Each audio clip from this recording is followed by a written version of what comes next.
There's actually three ESSER funds, right? We say ESSER and kind of include them all, but there's been a shifting focus over time. The first ESSER money from the CARES Act was from last March. So, almost a year and a half ago now, which is a long time ago. It's shocking to believe it's been that long. But by and large, and Steve and Quentin jump in here if you see this differently, but a lot of that money was very much about responding, emergency responses, getting food to families and kids, PPE, doing those really fundamental health, safety, food security, those types of issues. And frankly, that was the smallest amount of money. It was 13 billion, that went to states and locals.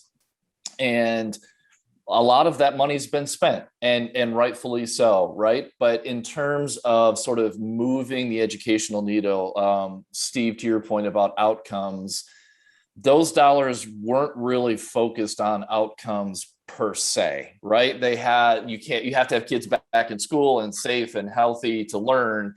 But the next tranche of money, ESSER 2, which came from the December stimulus money, has a great name that just rolls right off the tongue: the Coronavirus Response and Relief Supplemental Appropriations Act. Some people say CRSA, which is not probably the way to say it. Some people call it CRSA, whatever you call it. It's the December stimulus money, ESSER 2. And in my mind, that starts to mark a transition, right, from those emergency, immediate crisis needs.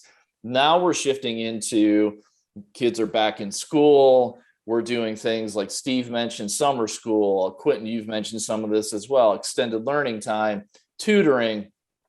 And in a lot of places, and Steve and Quentin, I don't know where American Rescue Plan dollars, the third tranche of money from this past March, which was the largest amount, it was $122 billion, right? The combined total was 200 billion, almost, about 190. So you really, though, have to think about these in three tranches and sort of a continuum of services, from health and safety, getting schools reopened, addressing immediate needs. Steve, I really liked what you said about how we're processing this. What are the mental health needs?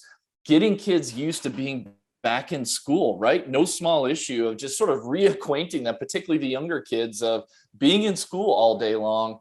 And now in many places, as the biggest tranche of dollars from the American Rescue Plan starts to flow down to the district level and school level, how can these funds be used, to use a word, wisely, also knowing that they run out,